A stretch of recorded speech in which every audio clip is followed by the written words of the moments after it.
Would you pray with me? O God, may the words of my mouth and the meditations of all of our hearts be acceptable in your sight, O God, our strength and our Redeemer. Amen. On All Saints Sunday, we give thanks to God for our beloved and departed dead, those faithful ones who have run the race and gone before us on to their reward. All Saints is both a tender day of remembrance and a day of great thanksgiving to God for the mystery of life eternal. The perishable putting on imperishability, what is passing away, becoming what will never fade, something that the Bible describes as a mystery. The notion of saints, this is not original to the neck of the woods that we are in here in the Christian faith of the Reformed Protestant tradition. All Saints, this is a borrowed tradition that is most at home in the Catholic and Orthodox strains of the faith. Simply put, a saint is someone who has died, and the church has declared that person to be with God in heaven.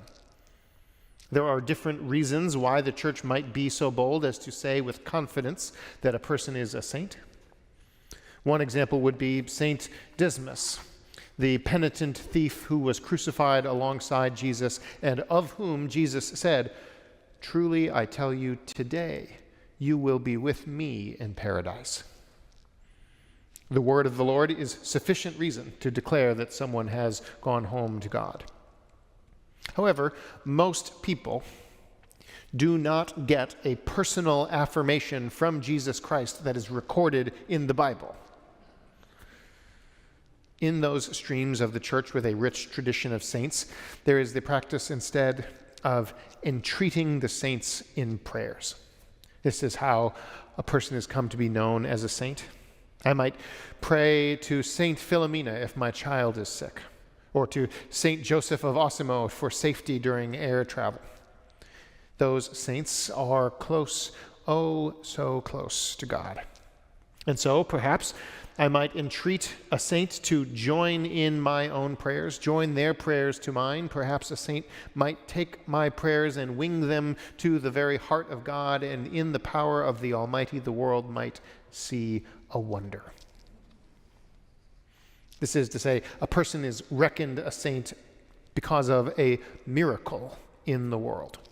A miracle that someone prayed to a saint to bring to pass. And if enough of the faithful have found that their prayers alongside a dear departed one have borne fruit, then the church reckons that one to be a saint. This is not arithmetic. This is a mystery. Suffice it to say, for the Catholic and Orthodox traditions, a person being reckoned as a saint is to say they are a person of great power. Saints are people who in their lives made the love of God manifest. Saints are people who, even after they have died, continue to create hope and faith and new life in the world. Saints are people then for whom what is perishable has become imperishable. The work of their life, which must come to an end with their breathings. This somehow has taken on eternity. The work and faith of their life has continued beyond the end of their days. The work of their life. God takes up herself and continues that work. Or perhaps it is better to say that the saint took up in their lives the work of God, which then God takes back. This is not arithmetic. It is a mystery. In this, I hold deep agreement with our Catholics and Orthodox siblings. I know that the love of God is made manifest in the lives of people. I know that the love of God is manifest in the lives of people. I have seen this over and over again. And I know also that the power of God in the faithful, that power isn't stopped by something as small as death. The power that is in the faithful, that power cannot be stopped by something so small as death. In some ways, death allows us to love one another with greater abandon, to see one another's value in the world with clearer sight. After most funerals, I will hear some version of the comment, "People have shared such beautiful stories. I wish they could have heard them when they were here." Or, "I wish that I would have told them. I wish that he could have known. I wish that she would have seen." There is something about the veil of death which cracks open the human heart to love with greater abandon, to see with clearer vision the difference that a person has made in their lives.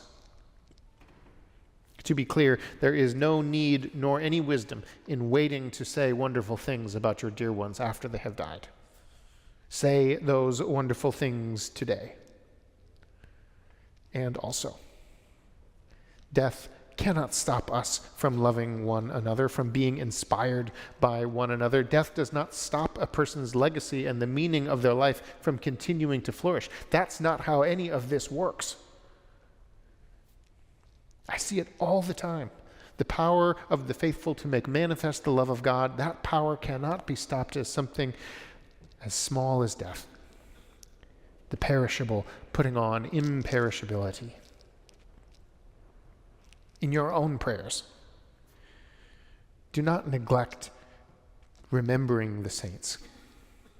These are the saints of your own reckoning, those faithful ones who, by your own knowing of them, have shown you what life can be. Those who, by your own reckoning, are people whose help you would dearly love. In the communion of the saints, we can remember and give thanks for Eleanor Yo, who was a fighter for women's rights when that was anything but guaranteed, and for days like today, I am grateful to remember in my prayers St. Eleanor.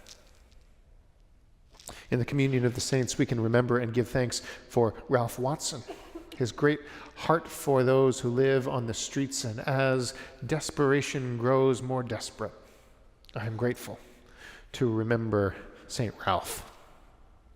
As we seek to sing our way through days that shall be studied for centuries, as we seek to find some way to live through this and sing all the same, I'm grateful to remember Evan Shue, whose voice would always soar. I'm grateful in these days to remember St. Evan. We give thanks and remember the faithfulness of the saints, and give thanks to God who has given us all the strength and love we need, which is to say, God has given us one another. God has given us all the saints. Thanks be to God for that indescribable gift. Amen.